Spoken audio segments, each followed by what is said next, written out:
नमस्ते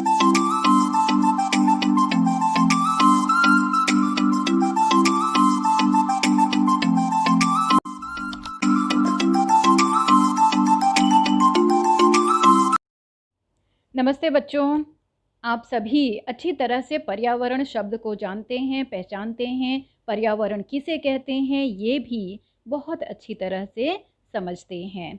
इस शब्द से हम वंचित नहीं हैं, ठीक है। आज हमारा पर्यावरण खतरे में है और जब पर्यावरण खतरे में है तो हम कैसे सुरक्षित रह सकते हैं।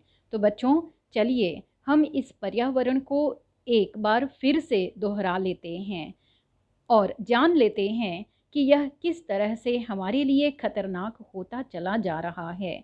हमारे आसपास का वातावरण जिसमें सभी प्रकार के जीव, नदी, तालाब, पहाड़ तथा पेड़ पौधे आते हैं और जिसमें सभी जीवधारी जीवित रहते हैं, वह पर्यावरण कहलाता है। बच्चों, यह तो हो गया हमारे अपने पर्यावरण की बातें।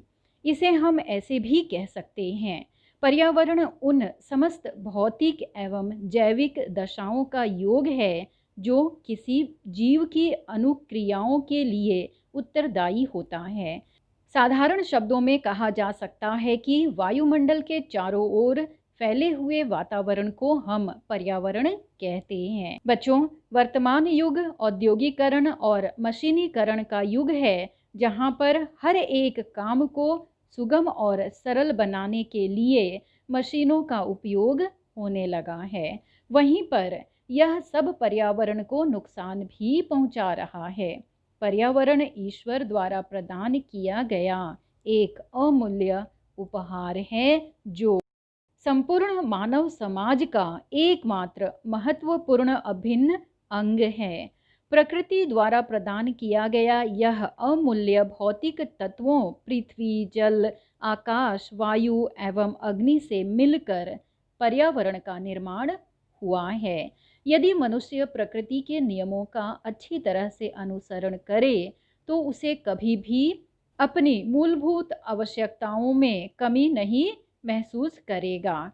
आप अच्छी तरह से जानते हैं कि मनुष्य अपनी आवश्यकताओं की पूर्ति के लिए वायु, जल, मिट्टी, पेड़ पौधों, जीव जंतुओं आदि पर निर्भर रहता है और इन्हीं का वह दोहन करता चला जा रहा है। तो चलिए हम अपने पाठ ओजोन विघटन का संकट, जिसके लेखक डॉक्टर कृष्ण कुमार मिश्र जी हैं, उसे पढ़ लेते हैं, ठीक है। लेखक के परिचय को हम पहले पढ़ेंगे, उसके बाद पाठ को समझेंगे। लेखक का परिचय कुछ इस प्रकार है। डॉक्टर कृष्ण कुमार मिश्र जी का जन्म 15 मार्च 1966 को उत्तर प्रदेश के जौनपुर में हुआ। आपने हिंदी साहित्य में विज्ञान संबंधी लेखन कार्य में अपनी विशेष पहचान बनाई। आपने बनारस हिंदू विश्वविद्यालय से 1992 में रसायन शास्त्र में पीएचडी की उपाधि प्राप्त की। आपने विज्ञान को लोकप्रिय बनाने और जनमानस तक पहुंचाने का महनीय कार्य किया है। इसके लिए आपने लोक विज्ञान के अनेक विषयों पर हिंदी में व्यापक लेखन किया है। विज्ञान से संबंधित आपकी अनेक मौलिक एवं अनूदित पुस्तकें प्रकाशित हो चुकी हैं। आप मुंबई के होमी भाभा विज्ञान शिक्षा केंद्र में वैज्ञानिक भी हैं। इनकी प्रमुख कृतियों को भी हम देख लेते हैं। लोक विज्ञान, समकालीन रचनाएं, विज्ञान मानव की यशोगाथा, जल जीवन का आधार आदि हैं। विधा परिचय को भी देख लेते हैं। प्रस्तुत पाठ विज्ञान संबंधी लेख हैं। वर्तमान समय में लेख का स्वरूप विस्तृत और बहुआयामी हो गया है। इसमें विज्ञान, सूचना एवं तकनीकी विज्ञान जैसे विषयों का लेखन भी समाहित हो गया है। विज्ञान जैसे विषयों पर अनेक लेख विभिन्न पत्रिकाओं तथा पुस्तकों के रूप में पाठकों के सामने आ रहे हैं, जो ज्ञान वृद्धि में सहायक हो रहे हैं। बच्चों, यहाँ पर लेखक के पाठ परिचय को भी देख लेते हैं कि लेखक ने इस पाठ में क्या बताया है। प्रस्तुत पाठ में मनुष्य की सुविधाओं के लिए किए जाने वाले अनुसंधानों और उत्पादित किए जाने वाले साधनों के कारण पर्यावरण के होते जा रहे नुकसान की ओर संकेत किया गया है। वर्तमान समय में ओजोन की परत में छेद होना अथवा परत को क्षति पहुंचाना मनुष्य की स्वार्थी प्रवृत्ति का ही परिणाम है। हमें यह भली भांति समझना होगा कि यद्यपि सूर्य हमारा जीवन दाता है, परंतु उसकी परावैंगनी किरणें संपूर्ण चराचर सृष्टि के लिए घातक सिद्ध होती हैं। अतः आज यह आवश्यक है कि ओजोन के विघटन को रोकने का हम संकल्प करें और मानव जाति को इस संकट से उबारें। तो चलिए बच्चों, हम अपने इस पाठ की तरफ अपना रुख करते हैं। लेखक कहते हैं कि वर्तमान युग विज्ञान और प्रौद्योगिकी का युग है। दुनिया में भौतिक विकास हासिल करने के लिए एक स्पर्धा सी लगी हुई है। विकास की इस दौड़ में जाने अनजाने हमने अनेक विसंगतियों को जन्म दे दिया है, जिनमें से प्रदूषण एक महत्वपूर्ण समस्या बनकर हमारे सामने आ खड़ा हुआ है। हमारे भूमंडल में हवा और पानी तो बुरी तरह से प्रदूषित हो चुके हैं, यहाँ तक कि मिट्टी भी इसकी चपेट से वंचित नहीं है। आज सांस लेने के लिए साफ सुथरी हवा भी मिलना मुश्किल हो रहा है। जीवन जीने के लिए साफ पानी भी बहुत कम लोगों को मिल पा रहा है। बच्चों, पर्यावरणविदों का कहना है कि अगले 25 सालों में दुनिया को पेयजल के घनघोर संकटों का सामना करना पड़ सकता है। कुछ लोगों का तो ये भी कहना है कि यदि अगला विश्व युद्ध हुआ तो वह राजनीतिक, सामरिक या फिर आर्थिक भलाई के चलते नहीं होगा, बल्कि पानी के लिए होगा। यह तस्वीर निस्संदेह भयावह है, डरावनी है, लेकिन इसे किसी भी तरह से अतिरंजित यानी बहुत बढ़ा चढ़ाकर नहीं कहा जाना चाहिए। बच्चों, आज की परिस्थितियां बदल गई हैं। एक समय ऐसा भी था जब चारों तरफ हरे भरे खेत खलिहान थे, धरती का बहुत बड़ा हिस्सा हरे भरे जंगलों से भरा रहता था। परंतु मनुष्य की कभी न खत्म होने वाली इच्छाओं ने हरे भरे जंगलों को काट फेंका और अपने लिए बड़ी बड़ी अट्टालिकाओं का निर्माण करने में जुट गया है। यहाँ पर शहर नाम की कविता, जिसके कवि मनोज सोनकर जी हैं, उनकी इस कविता में भी महानगरीय जीवन की कृत्रिमता और अमानवीयता को बताया गया है। युवा और बूढ़े जंगल के बातचीत के माध्यम से हमारी यांत्रिक सभ्यता पर व्यंग्य किया गया है। अतः हम भी तो संसाधनों का दोहन करते चले जा रहे हैं, जिससे पूरी परिस्थितियों का तंत्र चरमरा गया है। बच्चों, लेखक ने इस पाठ में फिलहाल एक पहलू की तरफ हमारा ध्यान आकर्षित किया है, और वो है ओजोन विघटन का संकट। पिछले कई वर्षों से इसकी चर्चा हो रही है और यह गंभीर चिंता का विषय बना हुआ है, क्योंकि ये पूरी मानव सभ्यता के अस्तित्व का सवाल है। यहाँ पर ओजोन को लेकर मन में कुछ प्रश्न उठता है, जिसे लेखक ने यहाँ पर बताया है कि यह ओजोन है क्या, यह कहाँ स्थित है और इसकी उपयोगिता क्या है, इसका विघटन क्यों और कैसे हो रहा है, ओजोन विघटन के खतरे क्या क्या हैं, और यदि वे खतरे एक हकीकत हैं तो इस दिशा में हम कितने गंभीर हैं और इससे निपटने के लिए क्या कुछ एहतियाती कदम उठा रहे हैं, इत्यादि को लेकर लेखक हमें जानकारी दे रहे हैं। वे कहते हैं, ओजोन एक गैस है जो ऑक्सीजन की 3 परमाणुओं से मिलकर बनी हुई होती है। यह गैस नीले रंग की होती है और प्रकृति के लिए तीक्ष्ण और विषैली सिद्ध होती है। यह मानव स्वास्थ्य के लिए नुकसानदायक है और सांस की नली में जाने पर जलन पैदा करने वाली है। परंतु बच्चों, हमारे वायुमंडल में मौजूद गैस हमारी रक्षा भी करती है और इसकी वजह से धरती पर जीवन फल फूल सका है। धरती पर जीवन के अस्तित्व का श्रेय एक तरह से ओजोन को ही जाता है। ओजोन गैस धरती के वायुमंडल में 15 से 20 किलोमीटर की ऊंचाई तक पाई जाती है। वायुमंडल का यह क्षेत्र स्ट्रेटोस्फीयर कहलाता है। ओजोन की सबसे ज्यादा सांद्रता धरती से 25 किलोमीटर की ऊंचाई पर होती है। जैसा कि हम जानते हैं कि सौर विकिरण में तमाम तरह की किरणें होती हैं। इनमें दृश्य प्रकाश, अवरक्त किरणें और पराबैंगनी किरणें होती हैं। पराबैंगनी किरणें अल्प तरंग दैर्ध्य की किरणें होती हैं। ये किरणें काफ़ी घातक होती हैं क्योंकि इनमें ऊर्जा बहुत ज़्यादा होती है। बच्चों, वायुमंडल में मौजूद यह ओजोन बाह्य अंतरिक्ष से आने वाली पराबैंगनी किरणों को खत्म कर देती है, उन्हें धरती पर पहुंचने नहीं देती हैं। यदि ये किरणें धरती पर आएंगी तो इंसानों के साथ साथ इस धरती पर वास करने वाले उन तमाम जीव जंतुओं को भी नुकसान पहुंचा सकती हैं। इन पराबैंगनी किरणों की वजह से त्वचा कैंसर तथा दूसरी तरह की बीमारी होने का खतरा बना रह सकता है। इसका जिक्र रसायन और हमारा पर्यावरण नामक निबंध में NS रामनाथन जी ने भी किया है।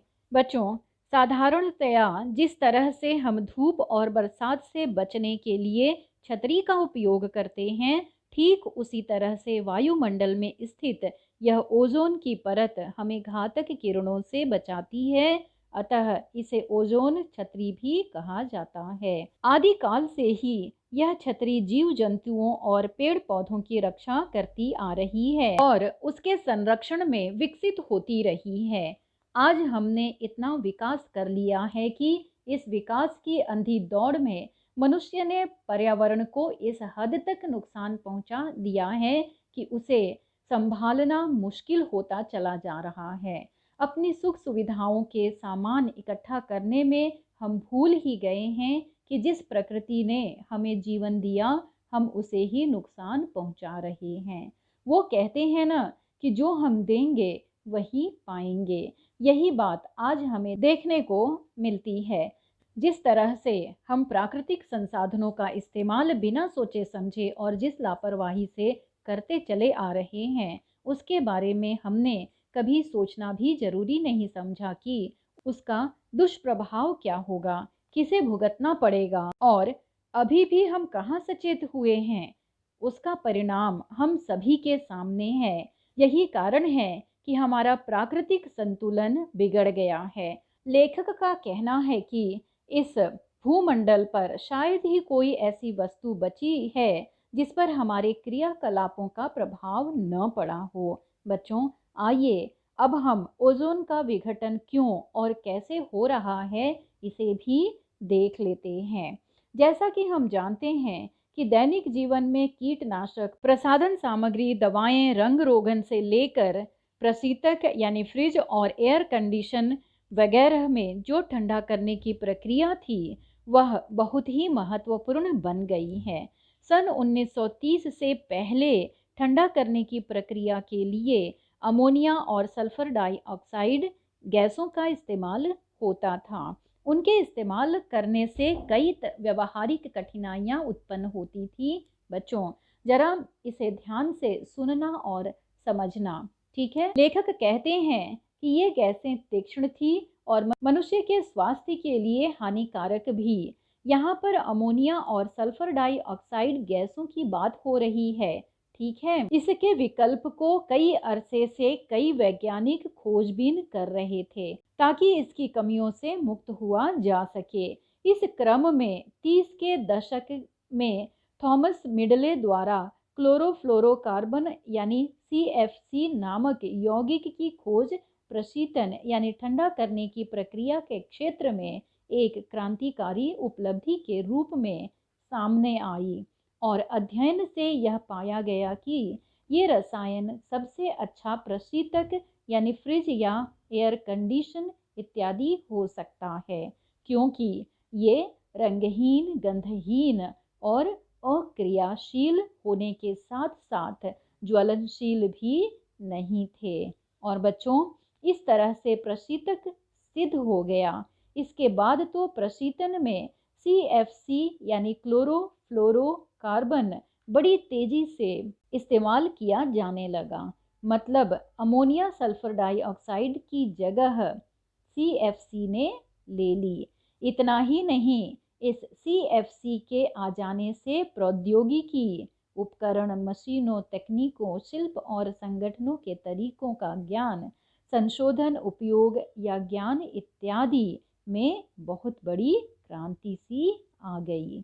उसके बाद तो CFC यौगिकों का उत्पादन बड़े पैमाने पर होने लगा और घरेलू कीटनाशक, प्रसाधन सामग्री, दवाएं, रंग रोगन से लेकर फ्रिज और एयर कंडीशनर में इनका खूब इस्तेमाल होने लगा, जिसके बिना आज हम एक पल भी नहीं रह सकते हैं।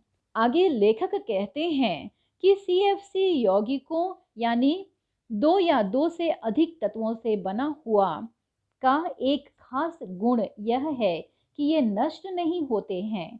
इनका न तो ऑक्सीकरण होता है और न ही ये समाप्त होते हैं।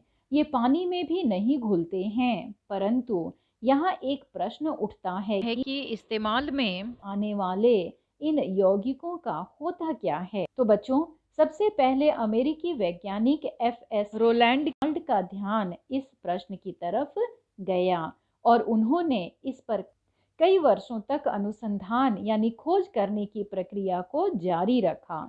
उनका शोध पत्र जब 1974 में नेचर नामक प्रतिष्ठित पत्रिका में प्रकाशित हुआ तो पूरी दुनिया में एक तहलका मच गया।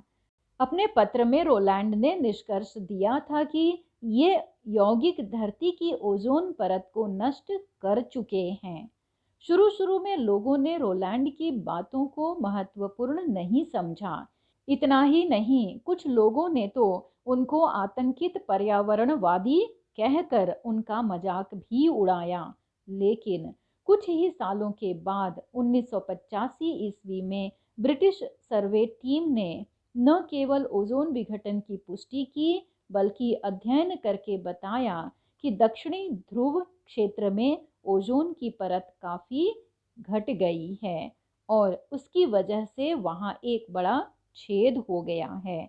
उसके बाद अमेरिकी उपग्रह निम्बस द्वारा एक चित्र भेजा गया जिसमें रोलैंड की बात की पुष्टि की गई थी। बच्चों, ब्रिटिश टीम ने सावधान किया था कि यदि बहुत जल्दी ओजोन विघटन को नहीं रोका गया तो ओजोन परत के कम होने से आने वाली पराबैंगनी किरणों से धरती के तापमान में बढ़ोतरी होगी और कई तरह की त्वचा संबंधी बीमारियां फैलेंगी। अतः त्वचा के कैंसर के रोगियों की संख्या लाखों में होगी। रसायन और हमारा पर्यावरण नामक निबंध में भी NL रामनाथन जी भी बताते हैं कि कैंसर के 80% मामले पर्यावरणीय कारकों से संबंधित होते हैं। बच्चों, लेखक बताते हैं कि CFC रसायन हवा से हल्के होते हैं, अतः उसका इस्तेमाल करने के बाद वो मुक्त होकर सीधे वातावरण में ऊंचाई पर चले जाते हैं। वायुमंडल में ऊपर पहुंचने पर ये यौगिक पराबैंगनी किरणों के संपर्क में आते हैं, जहां पर इनका प्रकाश अपघटन यानी फोटोलिसिस होता है। फोटोलिसिस से क्लोरीन मुक्त मूलक पैदा होते हैं और क्लोरीन के ये मुक्त मूलक ओजोन से अभिक्रिया यानी रासायनिक विकार करके उसे ऑक्सीजन में बदल देते हैं। इस तरह से ओजोन की हानि होने से ओजोन की परत धीरे धीरे छीजती जा रही है, यानी घटती या फिर कम होती जा रही है। अतः आज ओजोन छतरी की पहचान संकटों से घिर गया है। लेखक कहते हैं कि जिस CFC को हम काम का नहीं समझते थे वह इतनी सक्रिय है कि उससे निकला एक क्लोरीन मुक्त मूलक ओजोन गैस के 1 लाख अणुओं को तोड़कर ऑक्सीजन में बदल देता है। ऐसा रासायनिक विकार की श्रृंखला की वजह से होता है। बच्चों, यहाँ गौर करने की बात है कि सन 1974 में पूरी दुनिया में CFC की खपत यानी कंजम्पशन 9 लाख टन था। पिछले कई सालों के शोध से मालूम हुआ है कि दक्षिणी ध्रुव के ऊपर मौजूद छेद आकार में बढ़ता चला जा रहा है। हाल के वर्षों में उत्तरी ध्रुव के ऊपर भी ओजोन के विघटन और ओजोन आवरण में छेद पाए जाने की सूचना मिली है, जो बेहद चिंता का विषय है। बच्चों, लेखक ने यहाँ पर बताया है कि ओजोन संकट पर विचार विमर्श करने के लिए दुनिया के अनेक देशों की पहली बैठक 1985 में वियना में हुई। इसके बाद सितंबर 1987 में कनाडा के शहर मॉन्ट्रियल में बैठक हुई, जिसमें दुनिया के 48 देशों ने भाग लिया था। इस बैठक में जिस मसौदे, बच्चों मसौदा का अर्थ है मसविदा या पांडुलिपि, परंतु यहाँ पर हम इसे ऐसे भी समझ लेते हैं जहाँ पर काट छांट करने, दोहराने और साफ करने के उद्देश्य से पहली बार लिखा हुआ लेख, एक मुहावरे को भी देख लेते हैं। मसौदा गांठना या बांधना, जिसका अर्थ है कोई युक्ति या उपाय सोचना या फिर तरकीब सोचना। ठीक है, आपको समझ में आ गया कि ये मसौदा क्या है। तो चलिए अपने अनुच्छेद की तरफ चलते हैं। सितंबर 1987 में कनाडा के शहर मॉन्ट्रियल में जो बैठक हुई थी, उसमें 48 देशों ने भाग लिया था और इस बैठक में जिस मसौदे को अंतिम रूप दिया गया उसे मॉन्ट्रियल प्रोटोकॉल कहते हैं। इसके अंतर्गत यह प्रावधान यानी नियम रखा गया कि सन 1995 तक सभी देश सीएफसी की खपत में 50% की कटौती तथा 1997 तक 85% की कटौती करेंगे। ठीक है, अब आगे लेखक बताते हैं कि मसौदे के कई बिंदुओं पर विकसित और विकासशील देशों के बीच मतभेद हो गया। यहाँ पर मतभेद का कारण क्या था?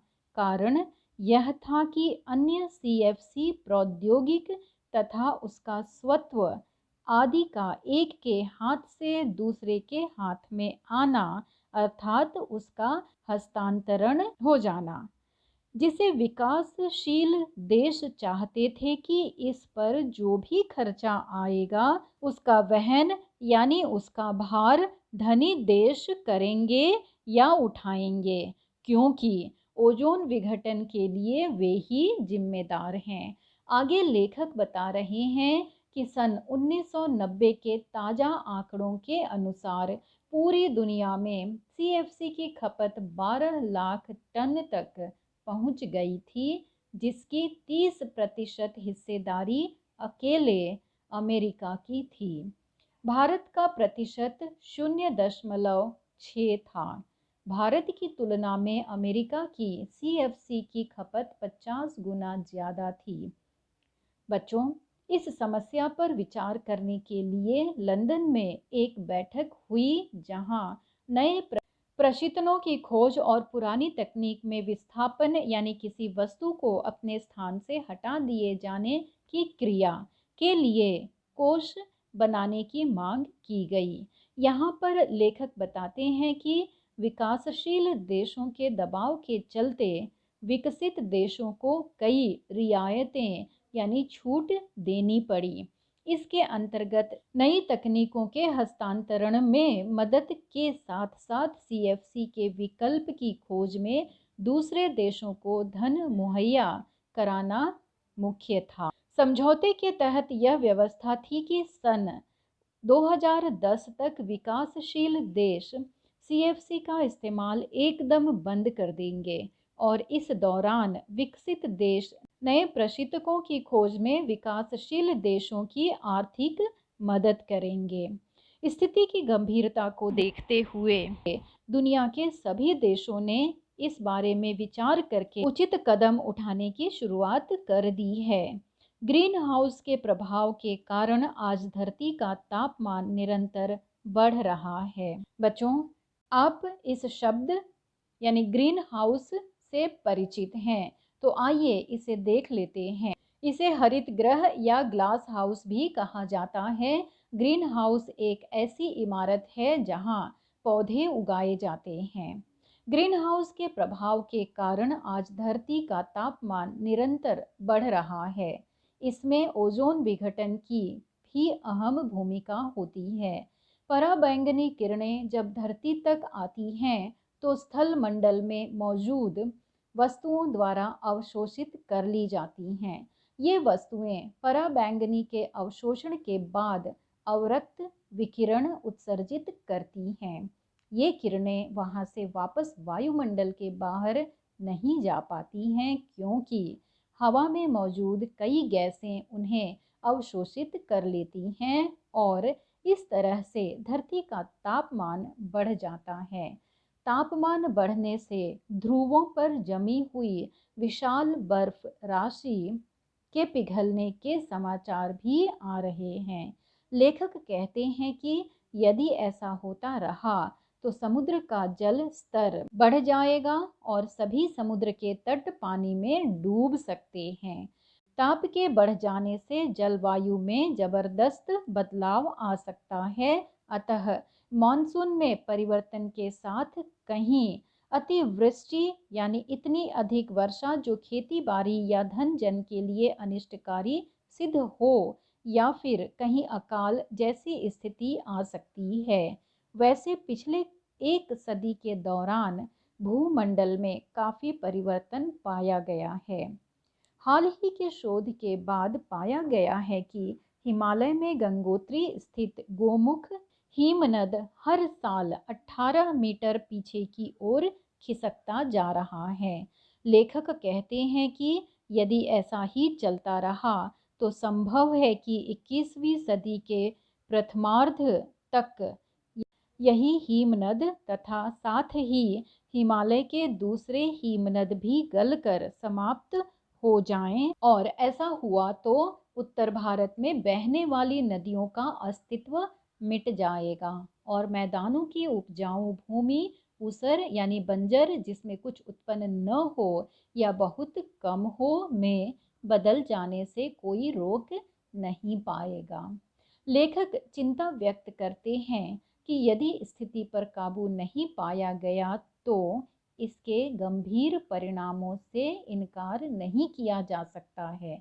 ओजोन विघटन के दुष्प्रभावों के चलते इंसानी सभ्यता संकटग्रस्त है। अतः जरूरत है कि तुरंत इससे निपटने के लिए पूरी तरह से कदम उठाए जाएं, अन्यथा कल तक तो शायद बहुत देर हो जाएगी। तो बच्चों, कहते हैं ना कि अति से तो अमृत भी जहर बन जाता है। आज हम सभी पर यह कहावत बहुत ही सटीक बैठ रही है, क्योंकि हमने भी प्रकृति का दोहन करने में कोई कसर नहीं छोड़ी है। इस पाठ के माध्यम से देख लिया गया है आज हमारी अनियंत्रित इच्छाओं ने पानी, वायु, मिट्टी ही नहीं पूरे वायुमंडल को प्रदूषित कर दिया है और हमने अपने लिए तरह तरह की बीमारियों का द्वार खोल दिया है। अभी भी समय है। यदि हम सचेत सतर्क नहीं होंगे तो हमारा जीवन खतरे में है। अतः ईश्वर ने जो हमें दिया है उसका सम्मान करते हुए, अपने अहम को दबाते हुए प्रकृति और स्वयं की रक्षा करें। अतः लेखक के अंतिम वाक्य कल तक तो शायद बहुत देर हो जाएगी को याद रखें। तो चलिए हम अपने पाठ के स्वाध्याय की तरफ चलते हैं।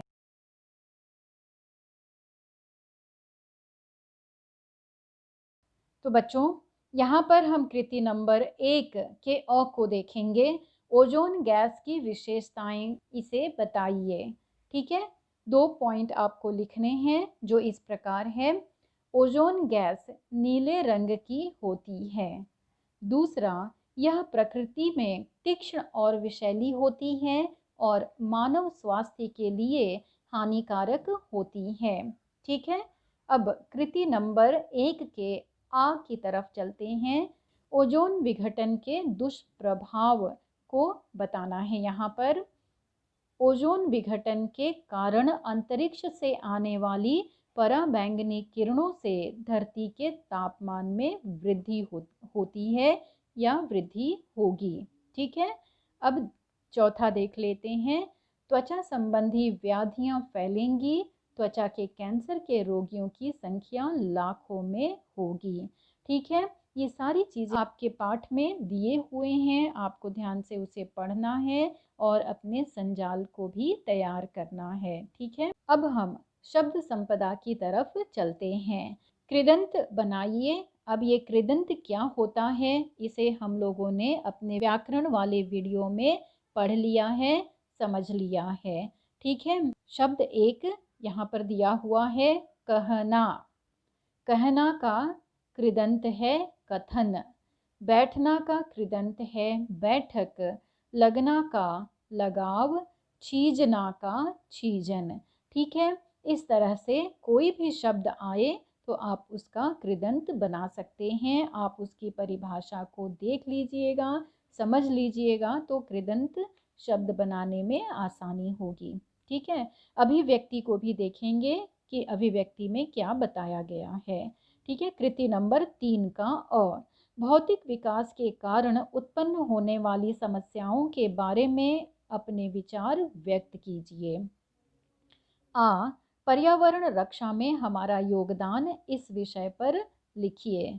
बच्चों, पूरे पाठ को पढ़ने के बाद अब ये सारी चीज़ें आप अच्छी तरह से लिख पाएंगे, अपने विचारों को अच्छी तरह से व्यक्त कर पाएंगे, ऐसा मैं उम्मीद करती हूँ। ठीक है, पाठ पर आधारित लघुत्तरी प्रश्न को भी यहाँ पर हम देखेंगे। कृति नंबर 4 का अ। ओजोन विघटन संकट से बचने के लिए किए गए अंतर्राष्ट्रीय प्रयासों को संक्षेप में लिखिए। ठीक है, पाठ में बहुत अच्छी तरह से अपने अनुच्छेदों में बताया गया है, इसे आप समझ चुके हैं। कृति नंबर 4 का आ। क्लोरोफ्लोरोकार्बन नामक यौगिक की खोज प्रशीतन के क्षेत्र में क्रांतिकारी उपलब्धि रही, स्पष्ट कीजिए। इस कृति पर भी हम लोगों ने अपने पाठ में बहुत ही अच्छा पैराग्राफ देखा था और उसे समझा था। ठीक है, तो बच्चों, ये सारी चीज़ें, ये सारे स्वाध्याय को अपने 200 पेज के नोटबुक में लिख लीजिएगा, ताकि आपको अच्छी तरह से समझ में आ जाए और आपको याद भी हो जाए। ठीक है, तो चलिए अब हम अपने अगली कक्षा में मिलेंगे किसी और नए पाठ के साथ या कविता के साथ या व्याकरण के साथ। ठीक है, तो चलिए आज हम अपने इस वीडियो कक्षा को यहीं पर समाप्त करते हैं। मेरे द्वारा पाठ्य पुस्तक के किसी और पाठ का वीडियो देखना या सुनना चाहते हैं तो मेरे इस चैनल को सब्सक्राइब कर दीजिएगा और बेल आइकन पर भी क्लिक कर दीजिएगा, ताकि आपको नोटिफिकेशन मिल सके और आप इसका उचित लाभ प्राप्त कर सकें। धन्यवाद।